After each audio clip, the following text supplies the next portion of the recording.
بچوں کو ایسی تعلیم دو جب تک کہ بچہ قرآن کریم نہ سیکھ لے، قرآن کریم اس کو پڑھنا نہ آ جائے، اس وقت تک کسی اور کام میں اس کو مت ڈالو۔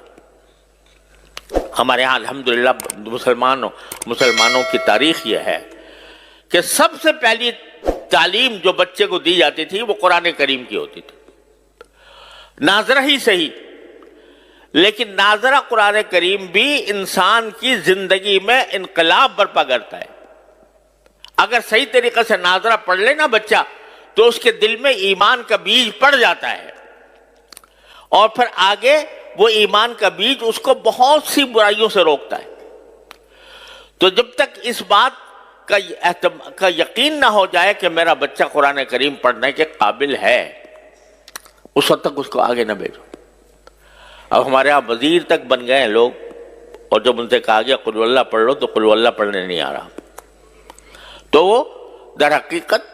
یہ اس لیے کہ ہم نے ہمارے ذہن سے دین کی تعلیم و تربیت کی اہمیت ہی ختم ہو گئی۔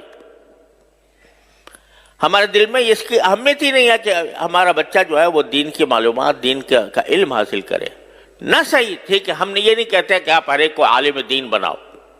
ہر ایک کا عالم دین بننا بھی فرض نہیں ہے کہ آپ پورا درس نظامی پڑھاؤ 8 سال تک، لیکن اگر کم از کم جو انسان کے ذمہ فرض عین ہے اس کا علم تو بچے کو ہر حال میں ہونا چاہیے، اور اس کے لیے کسی ایسی درسگاہ، الحمدللہ اب ایسی درسگاہیں موجود ہیں جس میں جو دنیاوی تعلیم کہلاتی ہے وہ بھی الحمدللہ اس میں پڑھائی جاتی ہے، اور اس کے ساتھ ساتھ اس کو مسلمان بنانے کی بھی فکر ہوتی ہے، اس کو دینی معلومات بھی فراہم کی جاتی ہے۔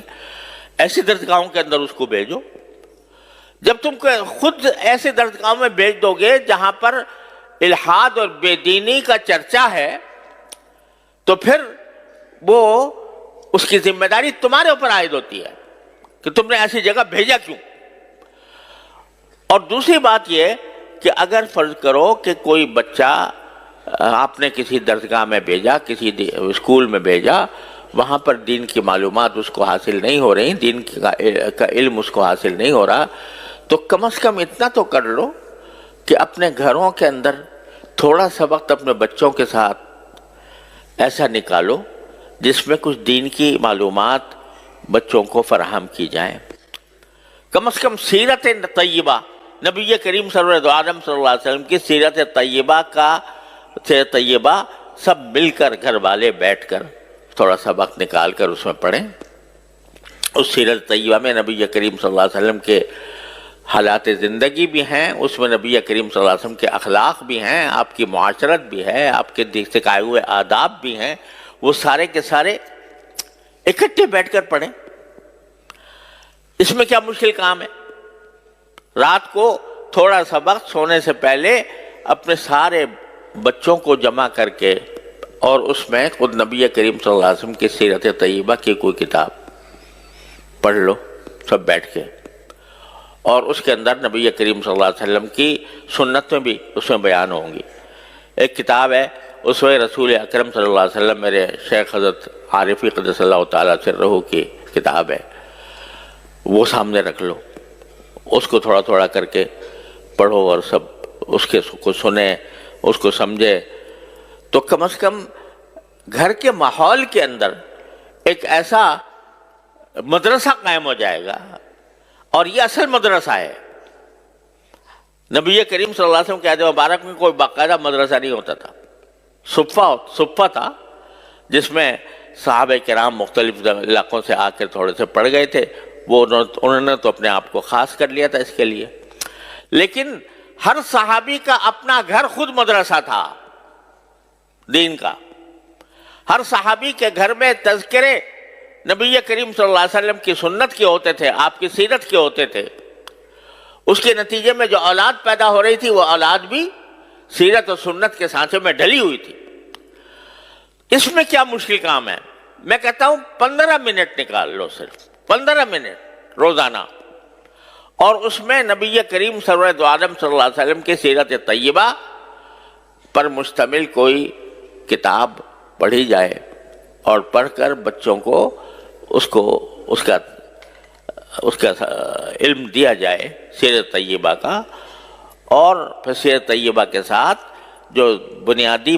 ضروریات ہیں دین کی، وضو کے احکام، نماز کے احکام وغیرہ وغیرہ، اور اخلاق، آداب،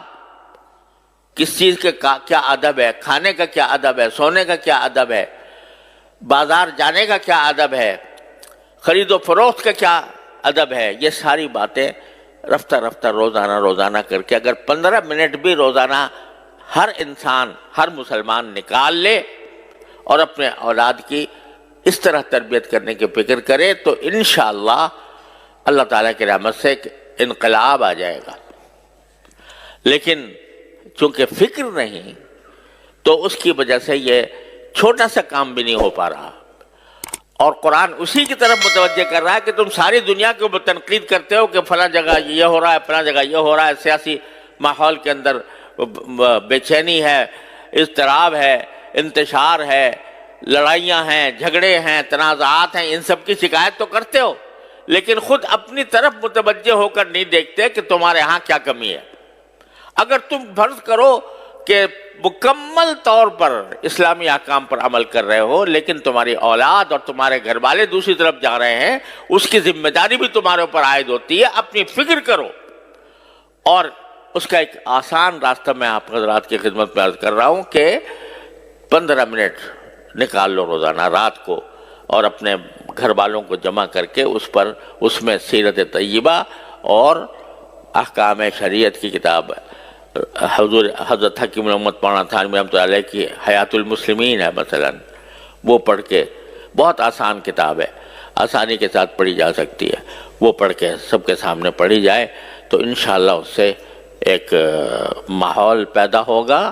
اور اصلاح کی طرف ایک پیش قدمی ہوگی۔ اللہ تبارک و تعالیٰ اپنے فضل و کرم سے ہم سب کو اس کی توفیق عطا فرمائے۔ وآخر دعوانا الحمدللہ رب العالمین۔